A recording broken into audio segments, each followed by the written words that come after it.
नमस्ते दोस्तों, मेरा नाम शिवम दिवाकर है और आप देख रहे हैं शिवम दिवाकर यूट्यूब चैनल। मुखर्जी नगर के हमने बहुत सारे वीडियो बनाए हैं और मैं आप सभी लोगों का दिल से धन्यवाद करता हूं। आप लोग देखते भी हैं और प्यार भी देते हैं। आज का वीडियो बिल्कुल अलग है। इस वीडियो में पूरी कहानी बिल्कुल अलग है। बहुत सारे दोस्त हमारे ये कहते हैं, शिवम भाई हमारी शादी हो चुकी है, क्या हम भी तैयारी कर सकते हैं? हमारी शादी को कई साल हो चुके हैं, तो क्या हम भी तैयारी कर सकते हैं? जी हाँ, आप भी तैयारी कर सकते हो। आप भी कलेक्टर बन सकते हो अगर आप मेहनत करेंगे तो। आज की वीडियो में एक भाई हमारे साथ हैं और इनको आपने पहले भी हमारी वीडियो में देखा था। इनकी एक दिली इच्छा थी कि हम भी तैयारी करें और उस टाइम ये नहीं कर पाए। शादी से पहले कुछ अड़चनें थी, लेकिन शादी के बाद इनको मौका मिला है तो ये पूरी मेहनत कर रहे हैं। आइए इनसे बात करते हैं और इनके बारे में जानते हैं। ये वीडियो आप पूरा देखिए और चैनल को सब्सक्राइब ज़रूर कीजिए, क्योंकि हम ताकि आपके लिए ऐसे ही वीडियो लेकर आते रहें। सबसे पहले मैं आपसे ये जानना चाहूँगा, पहले हम एक बार आपसे मिल चुके हैं जब आप आए थे, तब एक बार फिर से आप अपना नाम बताइए और आप कहाँ से, ये जो किताबों की रंग बिरंगी दुनिया कहा जाता है मुखर्जी नगर, यहाँ पर आए हुए हैं? जी, मेरा नाम मोहसिन बागवान है। ठीक है, मैं महाराष्ट्र जलगांव डिस्ट्रिक्ट से बिलोंग करता हूँ और मैं महाराष्ट्र के जलगांव डिस्ट्रिक्ट के अंदर एक तालुका है पाचोरा, वहाँ से आया हूँ। और मैं यहाँ पर मुखर्जी नगर जो है, सबसे पहले तो आपके वीडियो के माध्यम से आया हूँ, क्योंकि यहाँ आने के बाद में अपन को बहुत सारी दिक्कतें आती है, परेशानी आती है, कुछ चीज़ें समझ में नहीं आती क्या करना चाहिए, या फिर पीजी कैसे मिलेगा, कैसे कम से कम रेट में मिले, अच्छा खाना हो, अच्छी फैसिलिटीज़ हो, ये चीज़ें उसके अंदर इंक्लूड होती है। अब मैं यहाँ पर आया था आपका वीडियो देख के। इसके पहले अपन ने वीडियो बनाए थे, एक वीडियो के अंदर मैं बताया था आपको कि मैं आया हूँ, आपके थ्रू आया हूँ और आपके ज़रिए से आया हूँ। आपके थ्रू मुझे तानिया पीजी बोल के मुखर्जी नगर में मेन रोड पर, वहाँ पर अभी मैं फ़िलहाल रह रहा हूँ और यहाँ पर मैं जो है CSC की प्रिपरेशन कर रहा हूँ मैं। आपने शादी के बाद ये रास्ता क्यों चुना? क्योंकि शादी के बाद क्या होता है, हमें परिवार को भी देखना होता है और आप तैयारी भी कर रहे हैं। एक तरफ आपको ऐसा नहीं लगता कि बोझ सा है, क्योंकि परिवार को संभालना हर किसी की बस की बात नहीं है। आप तैयारी भी कर रहे हैं, घर से दूर भी हैं, और ये किस तरीके से आपने ये डिसीज़न लिया? मेरा डिसीज़न तो ये 10th क्लास से ही था। ठीक है, और मेरी मैरिज जो है लगभग आफ्टर इंटर के बाद हुआ है। मतलब मैं D.Ed कर रहा था, एक टीचिंग कोर्स होता है हमारे यहाँ महाराष्ट्र में। उसके बाद मेरा शादी हुआ है और शादी में ऐसा हुआ कि मुझे थोड़ा एजुकेशन से थोड़ा दूर जाना पड़ा, क्योंकि रिस्पॉन्सिबिलिटी बढ़ती है ना, क्योंकि उनको हर वो चीज़ घर में अब ला कर देना पड़ती है जो आप पहले नहीं लाते थे। ये पहले ऐसा होता है कि भी अपने जो पेरेंट्स है हर चीज़ वो ला कर दे देते, तो अपन को लाने की कुछ ज़रूरत नहीं पड़ती है अपने। और ये भी पता नहीं होता है कि भाई दिन निकलता है तो अपन सिर्फ ये सोचते हैं कि भाई ठीक है दिन निकल गया, स्कूल जाएंगे, मौज करेंगे, या जो भी होता है वो टाइम में एक अपना एक पीरियड होता है वो। अभी मैरिज के बाद क्या होता है, दिन निकलता है ना, शुरुआत तो खर्चे से ही होती है कि भाई आपको पेमेंट देना है। सुबह उठते से पहले 100 रुपये लगेंगे, फिर आफ्टरनून में 200 रुपये लगेंगे, अपने पूरे खर्चा तो लागू है और देना ही पड़ता। उसके बाद हुआ यूँ कि मैं मतलब एजुकेशन से तो मैं दूर हो गया था। ठीक है, पढ़ाई वढ़ाई में छोड़ दिया था, क्योंकि मेरा D.Ed कंप्लीट होने के बाद लगभग मैं 3 साल मेरा गैप रहा है। उसके बाद कोई कॉलेज नहीं ज्वाइन किया। उसके बाद फिर मुझे दुकान लगाना पड़ी, क्योंकि अब मैरिज हुआ है तो भाई घर अगर अपना संसार चल रहा है तो उसके लिए तो कुछ ना कुछ करना पड़ेगा ना अपने को। इसलिए फिर मैं दुकान लगाने लगा। भाई जैसे मैंने सब्ज़ी बेचा स्टार्ट में, सबसे पहले तो मैंने नारियल पानी बेचा वो स्टार्ट में, शादी के 2-3 दिन बाद से। उसके बाद फिर मैंने सब्ज़ी का बिज़नेस किया, लेकिन मेरे को इसके अंदर सफलता नहीं मिली, क्योंकि जब भी मैं कोई बिज़नेस करता हूँ ना तो मैं लॉस जाता हूँ, मेरे को हमेशा लॉस आता है उसमें। फिर वैसे मुझे हमारे यहाँ जलगांव लगभग 50 किलोमीटर पड़ता है पाचोरा से। 50 किलोमीटर नाइट में 3 बजे उठो, अपनी एक रिक्शा है, रिक्शा लो, जलगांव आओ, फिर वहाँ से सब्ज़ी खरीदो, बेचने के लिए बाज़ार के अंदर दुकान लगाना पड़ती है। फिर वहाँ से दुकान लगाओ, फिर रात में टोटल लगाओ भाई कितना बचा, तो 0 बजट होता है। फिर उसके बाद में मैं सोचा कि भाई इसके अंदर अपना कुछ बेनिफिट है ही नहीं, हो सकता है ऊपर वाले ने अपने लिए कुछ अच्छा सोचा हो आगे। फिर ऐसा 2016-15 के बाद, 16 के स्टार्ट में ही मैं एक सिल्लोड शहर है, वहाँ से लगभग हमारे यहाँ से 80 किलोमीटर आता है, जो औरंगाबाद डिस्ट्रिक्ट में पड़ता है। मैं वहाँ पर शिफ्ट हुआ। मेरी एक फैमिली है, जैसे मैं आपको पहले बताया था कि मेरे को एक लड़का एक लड़की है और मेरी वाइफ, हम 4 लोग एक रूम में रहते हैं। वहाँ एक छोटा सा रूम है। ठीक है, वो रेंट पे लिया हुआ था। उसका रेंट वो तो उस टाइम लगभग 1200 रुपये था। वहाँ पर भी फिर मैं जॉब की तलाश में था कि भाई अब सब्ज़ी बेच रहा हूँ तो पैसे नहीं बच रहे, हमेशा लॉस रह रहा हूँ। तो इसलिए सोचा भी कुछ अच्छा होगा आगे, दूसरे शहर में तो कुछ नया मिलता है, नए लोग होते हैं, नया बिजनेस मिलता है। तो फिर मैं सोचा भाई वहाँ कोई, तो वहाँ लगभग 3 महीने तो कोई बिज़नेस ही नहीं मिला। फिर मैं बताया था आपको कि भी एक डेयरी है जो मिलन डेयरी के नाम से जानी जाती है, वहाँ पर मैं 100 रुपये रोज़ मेरा कुछ था रोज़, वहाँ पर महीने का 3000 रुपये पड़ता है। 20 रुपये दूध के काट के 80 रुपये रोज़ आता है हाथ में, 2400 रुपये महीना कुछ आता है मेरे को। 1200 रुपये रेंट है मेरा, 1200 रुपये मुझे घर चलाना है मतलब। और सबसे बड़ी बात ये है कि जिससे मैं शादी किया हो ना, उनका माइंडसेट और मेरा माइंडसेट एक ही है। यानी शादी के बाद बहुत दिक्कत ये होती है कि भाई आप पैसे नहीं दे रहे हो, खर्चे, आप घर का खर्चे नहीं उठा पा रहे हो, आप ये चीज़ घर में नहीं है, आप लाते ही नहीं हो, बच्चे ऐसे।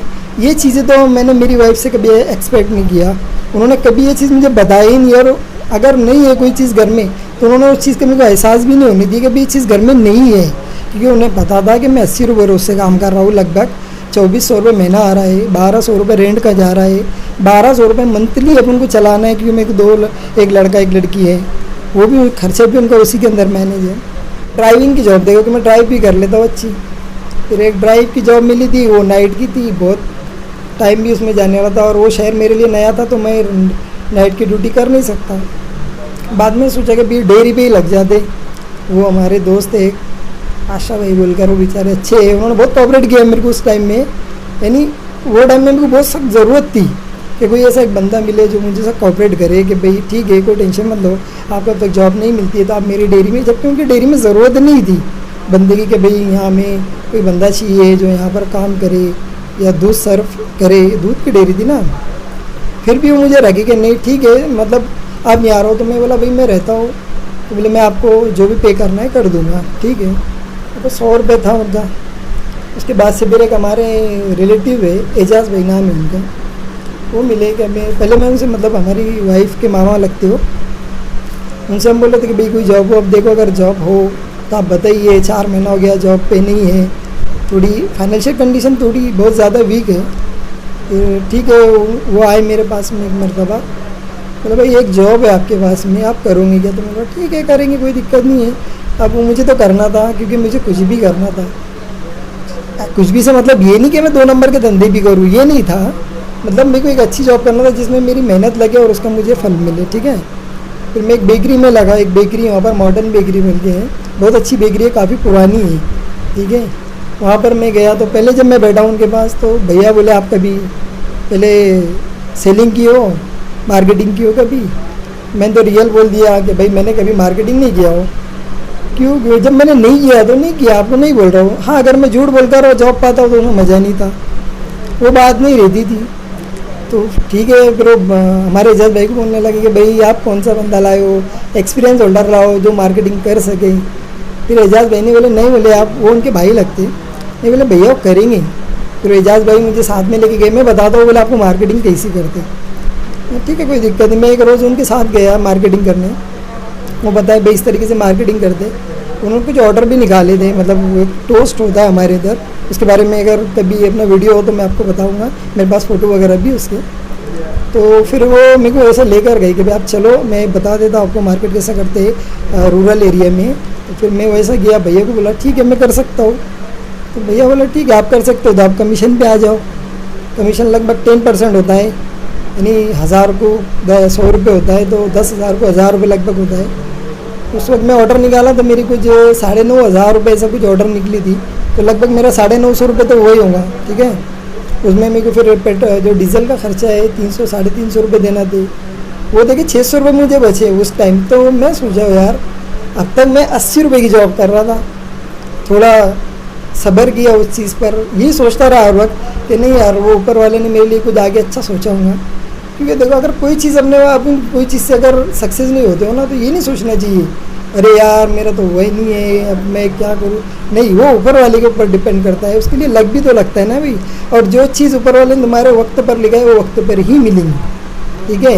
मुकद्दर से ज़्यादा और वक्त से पहले कोई चीज़ आपको मिल ही नहीं सकती, चाहे आप कितना भी स्ट्रगल करो या करो। अगर ऐसे ही है तो बहुत सारे बच्चे इंटरव्यू तक भी जाते, फेल क्यों होते? कुछ ना कुछ तो रीज़न होगा उसका। मानता हूँ उनके अंदर कुछ कमी रहती है, उनका कोई वीक पॉइंट होते हैं जिसकी वजह से नहीं होते, लेकिन ये कि उनका वक्त रहता है कि भाई इस वक्त पे तुम्हारा नहीं होने वाला है, तो इसके अंदर आपका एक वीक पॉइंट आ गया। आपकी जो वजह रही यहाँ आने की, वो वजह क्या है? इसके बाद कैसे आपका यहाँ आना हुआ? तो वजह तो यही रही सर कि फिर मैं सोचा कि भाई अगर 80 रुपये की जॉब, फिर अपन इतने पढ़े लिखे हैं, इतना अपन को समझता है, फिर वो रिस्पेक्ट नहीं है यार लोगों के अंदर, वैसा एनवायरनमेंट नहीं है। फिर मैं सोचा यार इतना करने के बाद, इतने मेहनत करने के बाद में अपन को कोई एक रिस्पेक्ट नहीं मिलती है अपने माहौल में, फिर पैसे भी नहीं कमा पा रहे हो, एकदम मिनिमम हो रहा है अपना कि भाई बस ज़िंदगी चल रही है, कुछ सेविंग भी तो होना चाहिए ना, क्योंकि मेरे को तो मेरे बच्चों को भी तो पढ़ाना है।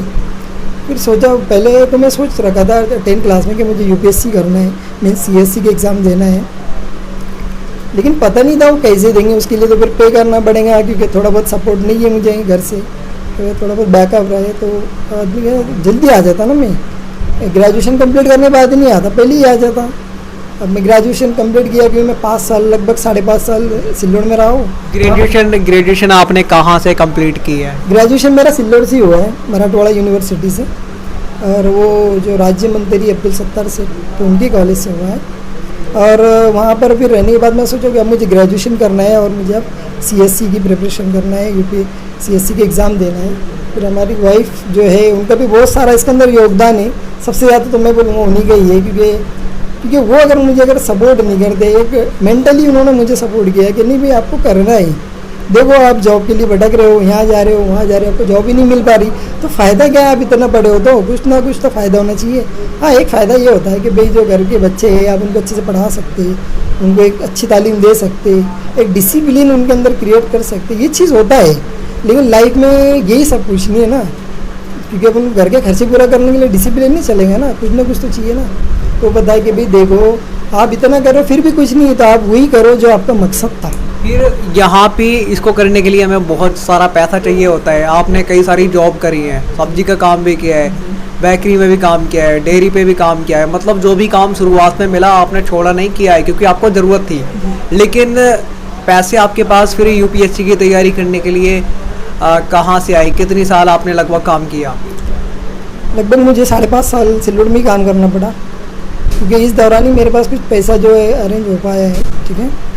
और ये मतलब जो जॉब मैं करता था, पहले सब्ज़ी बेचता था, तो उसके अंदर पैसे बेनिफिट कुछ होता ही नहीं था, तो ये सोचता था कि देखो भाई कुछ भी नहीं हुआ, तो आप ये मत करो, आप कर सकते हो, क्योंकि ये चीज़ें जो है ना उनको अपने मकसद की ओर लेके आते, ठीक है। अगर मैं सब्ज़ी बेच रहा हूँ, सुबह से उठाऊँ रात में 2 बजे से, और नाइट 9 बजे घर पहुँच रहा हूँ और कुछ पैसे नहीं बच रहे, तो ये चीज़ें ना अपन को मोटिवेट करते। इतनी मेहनत अगर शायद आप पढ़ाई में करो तो आपका कुछ हो सकता और आप सिलेक्शन पा सकते, ठीक है। ये चीज़ें थी, तो फिर मैं सिल्लोड़ शिफ्ट हुआ। उसके बाद में मेरे को डेयरी पे जॉब करना पड़ी, फिर मैं बेकरी आइटम, मतलब एक बेकरी का आइटम होता है जैसे ब्रेड, लादी वगैरह, टोस्ट, फिर कुछ कन्फेक्शनरी आइटम, ये मैं मतलब सेल करता था। वहाँ से आपने कई साल काम किया, फिर पैसे इकट्ठे किए कि मुझे तैयारी करनी है, उसके बाद आपने इधर को रुख मोड़ा अपना। आपकी शादी को भी कितने साल हुए हैं और कैसे आपकी शादी कैसे हुई थी, लव मैरिज या अरेंज मैरिज? लगभग मेरी शादी को 8 साल कंप्लीट हो चुके। 8 साल? 8 साल कंप्लीट हो चुके, क्योंकि इस दौरान मेरा गैप था, मतलब ग्रेजुएशन हुआ था तो मैं ग्रेजुएशन भी कंप्लीट करना था, हमारी वाइफ की 12th क्लास कंप्लीट कराना थी उस टाइम में। फिर मेरे जो लड़का है फिर वो एक स्कूल में पढ़ता है, इंग्लिश प्लस अरबी ग्लोबलाइज बोलकर है, बुल्डाना डिस्ट्रिक्ट में, वहाँ पर ये सब तो खर्चा भी तो है ना मेरे तरफ है, ऐसे नहीं कि भाई मैं मेरे लिए कर रहा हूँ, ये चीज़ नहीं है ना। 8 साल लगभग शादी को हो चुके। शादी तो लव ही थी लेकिन अरेंज की है उसे, क्योंकि जो है रिलेशन में ही है, लेकिन थोड़ी बहुत प्रॉब्लम होती है जो उनका कहीं और। हमारे इंडिया में ऐसा ही होता है, होती लव है लेकिन उसे अरेंज में करना ही पड़ता है। ज़रूरी है सर अरेंज कराना। इससे क्या होता है, क्योंकि मैं अगर लाया उन्हें, ठीक है, तो उसकी पूरी रिस्पॉन्सिबिलिटी मेरी बनती है, उनकी हर रिस्पॉन्सिबिलिटी मेरे ऊपर डिपेंड है कि मैं तो घर वालों को बोल नहीं सकता ना कि भाई आप ऐसी दिलाओ, क्यों। और देखो भाई, करो किसी से भी, लड़की ऐसी होनी चाहिए जिसका माइंडसेट आपसे मैच होता हो, ऐसा ना हो कि भाई वो जिद करे आपसे या फिर आप ही को उसकी ज़रूरत हो। इतना भी मत आप गिरो उसके सामने कि भाई लड़की है, जो चल रहा है ट्रेंड शोना बाबू, ये वो जो भी चल रहा है अभी, ऐसा ना हो। तो देखो यार, ज़रूरत दोनों को होना चाहिए, लव वो नहीं है कि भैया आप बस मेरी रिस्पेक्ट करो या मुझे मनाने में लग जाओ। लव तो वो है, दोनों का माइंडसेट एक होना चाहिए, दोनों की थिंक पॉजिटिव होना चाहिए, एक दूसरे पे जो ट्रस्ट बहुत इंपॉर्टेंट रखता है ये चीज़ के अंदर। ये अभी कहीं ना कहीं जैसे हमारे जैसे भाई हैं अभी जिनकी शादी होने वाली है या फिर जिनकी हो चुकी है और वो तैयारी करने की सोच रहे हैं, उनको आप क्या कहना चाहेंगे? आपका एक्सपीरियंस भी है 8 साल का, उनको आप क्या कहना चाहेंगे? क्या वो भी तैयारी कर सकते हैं या नहीं? अक्सर वो कमेंट हमें करते हैं कि शिवम भाई ऐसी वीडियो बनाइए, अगर कोई कपल तैयारी कर रहा है तो उनकी वीडियोस बनाइए, वो किस तरीके से कर रहे हैं और क्या कर सकता है हर कोई जिनकी शादी हो चुकी है वो?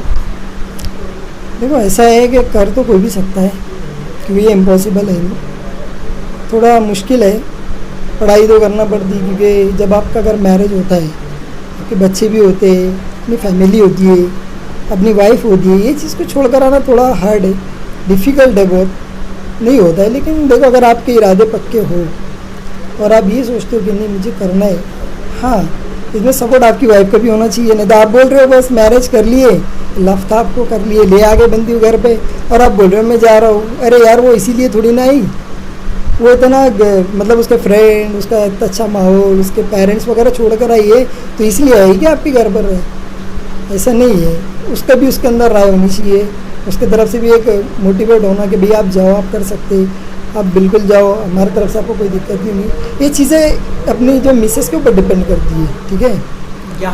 यहाँ दिल्ली के मुखर्जी नगर में जहाँ आज हम बैठे हैं तानिया पीजी में, ये गर्ल्स पीजी भी है और बॉयज़ भी है, आप बॉयज़ में रहते हैं। ये हम देख रहे हैं ये बार बार बहुत तेज़ उड़ रहे हैं हवा में, ये आपने क्या बनाया हुआ है? असल में ये जो है जो श्रुति मैम है 2018 की बैच में उनका सिलेक्शन हुआ है, रैंक 5 थी, ये मैं मतलब उन्हीं को फॉलो करता हूँ, तो उन्हीं की बुक लिस्ट है, उन्होंने कौन कौन सी बुक फॉलो की है, कौन कौन सी बुक पढ़ी, ठीक है। होता क्या है मार्केट में बुक बहुत सारी है, इतनी बुक है कि आप सोच भी नहीं सकते हो, लेकिन हर नए एक दिन आपको एक नई बुक के बारे में मालूम पड़ता है, आप सोचते हो ठीक है मैं अब लक्ष्मीकांत नहीं पढ़ूंगा, अदर्स कोई बुक उठा लूँगा। इसमें क्या होता है आप डिस्टर्ब हो जाते हो, आप ना इधर पढ़ते हो ना उधर पढ़ते हो, आप लटक जाते हो, फिर बोलते हो मुझे 1 साल हो गया कुछ हो नहीं पाया। तो एक किसी भी टॉपर को फॉलो करिए और खुद की स्ट्रैटेजी उसके अंदर अपनाइए, ये नहीं कि भाई स्ट्रैटेजी भी उन्हीं की हो, ऐसा नहीं है, सबका माइंडसेट अलग होता है, सबका पढ़ाई करने का अंदाज भी अलग होता है, ठीक है। इसलिए मैं इनकी बुक लिस्ट तैयार किया था कि मैम ने कौन कौन सी बुक पढ़े, और यहाँ पर आप 1-2 नाम और देखोगे, जय अर्तिका शुक्ला मैम है जो 2015 में सिलेक्ट हुआ है, उनमें उनको काफ़ी मतलब 2015 से उन्हें भी फॉलो कर रहा हूँ। और ये जो देख रहे हो आप चार्ट पे, मैंने ग्लोब तैयार किया था कि बेसिक, मैं असल ऑप्शनल लेने वाला हूँ ज्योग्राफी, ठीक है, तो मुझे बेसिक तैयार करना था। अब ऑप्शनल ऐसा है जितना डीप में पढ़ेंगे उतना आपको फ़ायदा होगा, क्योंकि ऑप्शनल बोलते ही उसे कि आपको उनमें हर बारीक से बारीक बात या क्वेश्चन पूछा जाएगा तो आपको उसका आंसर देते आना चाहिए। अगर आप नहीं दोगे तो फिर आपका ऑप्शनल लेने का फ़ायदा क्या है, ठीक है।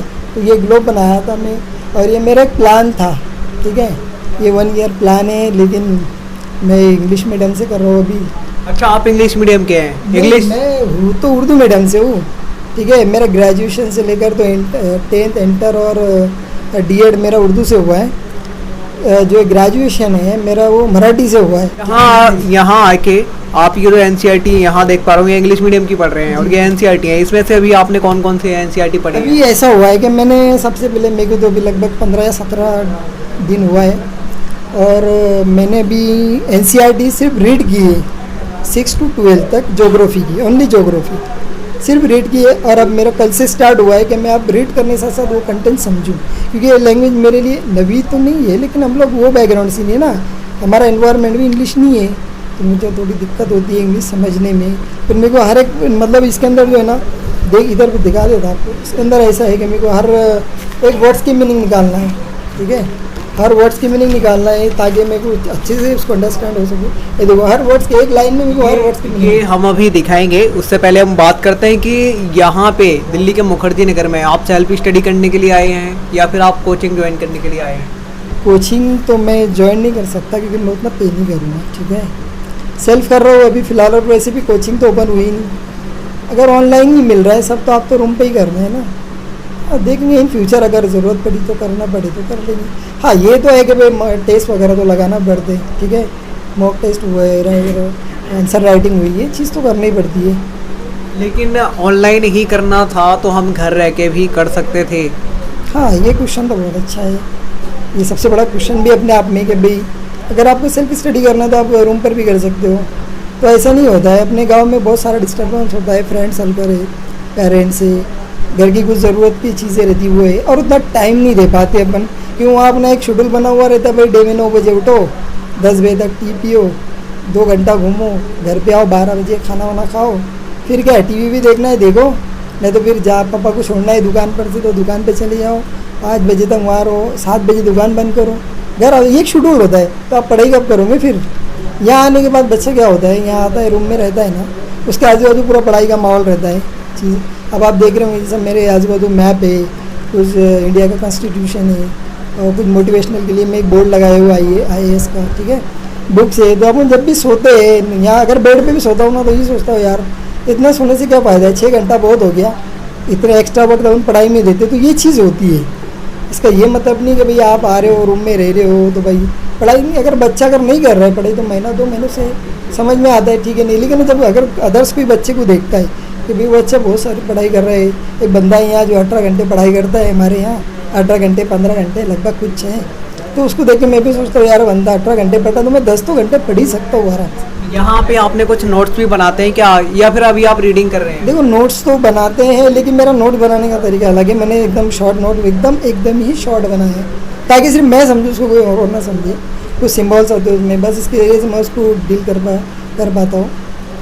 अब मैं बताऊँ, हम अभी आपसे पूछेंगे, लेकिन आपके रूम में हम बहुत सारे मैप लगे हुए देख रहे हैं, यानी कि यहाँ पे जो पढ़ाई का माहौल है बेहद अच्छा बनाया हुआ है आपने, और आप अकेले इस रूम में रहते हैं सिंगल में। इस पीजी में खाने पीने की कोई दिक्कत तो नहीं होती? देखो इस पीजी में खाने पीने की तो कोई दिक्कत ही नहीं है, क्योंकि जो जैसा पता गया तो भाई 3 टाइम मिलेगा, वो तो मिल ही रहा है, ठीक है। पकाने वाले थोड़े चेंज होते हैं, तो मैं 1-2 बार थोड़ा 19-20 होता, वो तो जनरली है यार, उसमें अपन कुछ पॉइंट नहीं निकाल सकते, क्यूरी नहीं निकाल सकते ना, वो तो होता है। लेकिन खाने में कोई दिक्कत ही नहीं है कि 3 टाइम खाना जो बोले बताए थे भैया स्टार्ट में, सेम वैसे ही है। रूम भी काफ़ी अच्छा है। फैसिलिटीज़ के बारे में आप बोलो तो RO लगा हुआ है, बाहर बड़ी डक चलती है, हमारे इधर बड़ा कूलर बोलते हैं उसको, जो टेरिस से अपनी हवा को ऑब्जर्व करके अंदर एंटर करता है, ठीक है। और जो है यहाँ पर आप देख रहे होंगे कि इसमें सिर्फ इतना है कि भाई इलेक्ट्रिसिटी चार्ज आपको अलग से पे करना पड़ता है। यहाँ आप दिखा रहे थे कि आपने कुछ इसमें लिखा हुआ है, उसको हम पास से ला के दिखा देंगे। अब आप दिखाइए आपने किस तरीके से NCERT को रीड किया और लिखा हुआ है। इसमें वर्ड्स मीनिंग निकालना होता है, क्योंकि मेरे को वर्ड्स मीनिंग लिखकर साइड में ही लिखना पड़ता, क्योंकि मैं जब भी और उसको 3rd टाइम जब रीडिंग करूँ ताकि मेरे को आसानी से उसके वर्ड्स की मीनिंग क्या है पता चल जाए, और मैं इसको अच्छे से क्लियरिफाई कर सकूँ। और जब मुझे एग्जाम में लिखना हो तो कंटेंट भी तो होना चाहिए ना, ऐसा तो है नहीं मैं रीड कर रहा हूँ समझ रहा हूँ और हिंदी में लिख रहा हूँ, ऐसा तो हो ही नहीं सकता, ठीक है। तो इसलिए मेरे को ना वर्ड टू वर्ड मीनिंग निकालना है, उसको साइड में राइट करना है, ताकि मेरे को नेक्स्ट रीडिंग में उसका फ़ायदा हो सके। और इसके अंदर अब तक लगभग मेरे 4-5 चैप्टर कंप्लीट हो चुके, ठीक है। बाकी जो आप NCERT पढ़ रहे हैं वो सारी की सारी ज्योग्राफी की है, क्योंकि आपका ऑप्शनल ये 6, 7, 8, ठीक है, ये 9th क्लास की है, ये 10th क्लास की है, ये 11th की फर्स्ट एंड सेकंड 2 पार्ट होते हैं, और 12th की फर्स्ट एंड सेकंड 2 पार्ट होते हैं। सारी इंग्लिश मीडियम की, और आप ज्योग्राफी की पढ़ रहे हैं क्योंकि आपका ऑप्शनल ज्योग्राफी है। यहाँ पे ग्लोब बना रखा है, यहाँ इन्होंने कुछ लिखा हुआ है, ठीक है, आप साफ साफ देख पा रहे होंगे।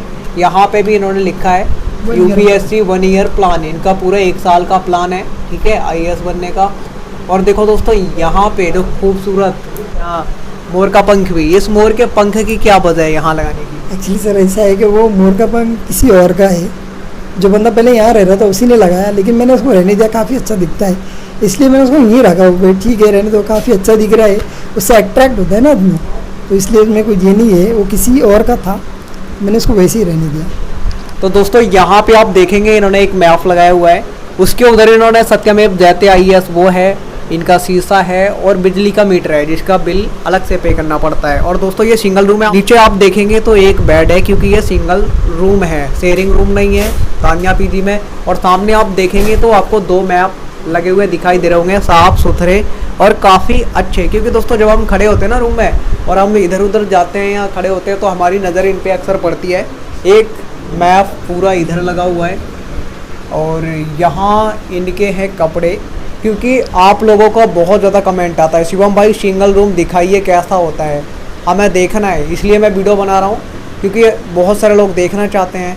और इधर है ये गेट, उसके बाद गेट के इधर आप देखोगे थोड़ा सा तो यहाँ पे भी एक मैप लगा हुआ है, ठीक है, और एक मैप यहाँ पे भी लगा हुआ है, इसको नहीं खोलना, आप देखेंगे तो एक मैप इधर लगा हुआ है और एक मैप यहाँ पे लगा हुआ है, एक सामने है, ये तो आपको दिखा ही होगा वीडियो में। और यहाँ देखेंगे तो दोस्तों इनके रूम में 2 रैक रखी हुई हैं जिनमें कि ये अपना सामान वगैरह रखते हैं।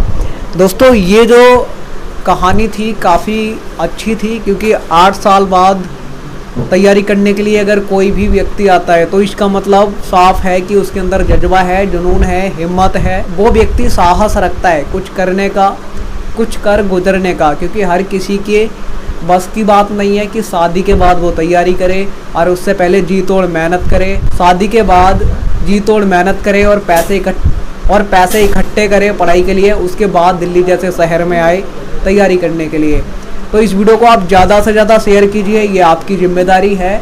और मैं चाहता हूँ कि इस वीडियो को बहुत सारे लोग देखें, क्योंकि ऐसा जज्बा हर किसी के अंदर नहीं होता है, ऐसा हर कोई नहीं कर पाता है। अगर कोई व्यक्ति कर रहा है तो उसको आप सहयोग कीजिए, उसको सपोर्ट कीजिए और ज़्यादा से ज़्यादा लोगों तक इस वीडियो को पहुँचाइए।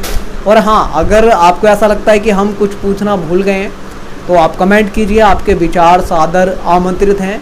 एक और क्वेश्चन है मेरा आपसे, आज हम जहाँ मौजूद हैं तान्या पीजी में इस वक्त, यहाँ से अपनी फैमिली के लिए, अपने प्यारे से परिवार के लिए आप क्या मैसेज छोड़ना चाहेंगे? मम्मी पापा के लिए, वाइफ के लिए, बच्चों के लिए? मैसेज तो यही होगा कि बस वो मेरे लिए दुआ करे, ताकि देखो कैसा है, हार्ड वर्क स्मार्ट वर्क ये तो हो रहा है, लेकिन मैं पहले बताया आपको लक भी ज़रूरी है। कि अब हर कोई अपने अपने जो भी रिलीजियस से हो या फिर जो भी भगवान के ऊपर एतबार करता हो या भरोसा रखता हो, आप उन्हीं से मांगिए। देखो चीज़ें दोनों इसके अंदर इवॉल्व होती है, ऐसा नहीं कि भाई मैं दुआ ही करने बोल रहा हूँ और मैं यहाँ के लेटा हूँ, ऐसा तो है ही नहीं। लेकिन इसके लिए लक भी लगता है, और लक जो है ऊपर वाला ही लिखता है। बहुत सारे लोग बोलते हैं कि भाई तकदीर खुद, अरे भाई खुद से बदल सकते हो, लेकिन आप मांग कर बदलोगे ना, ठीक है। और आप बोलते हो भाई मैं तो कोई भगवान या कोई खुदा से नहीं मांगता हूँ, अरे यार वो तो बहुत बड़ा रहम दिल है। क्यों? क्योंकि वो आपकी मेहनत को ज़ाया नहीं जान देता, इसलिए ना आपकी जो तकदीर आप लिखते हो बोलते हो ना, ये मेरे लिए, मैं तो मानता हूँ ये सही नहीं है, क्योंकि एक चैलेंज कर रहे हो तुम ऊपर वाले को, ठीक है।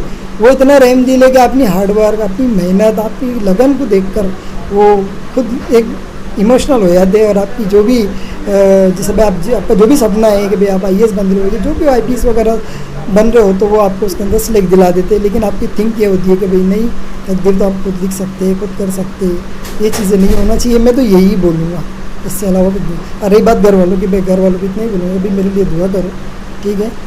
होना नहीं होना ये तो यार ठीक है, लेकिन कोशिश तो करना चाहिए। हार उनकी ही होती है, हार तो उनकी ही होती है जो कोशिश भी नहीं करते। जो कोशिश करते हैं दोस्तों वो जरूर आगे निकलते हैं।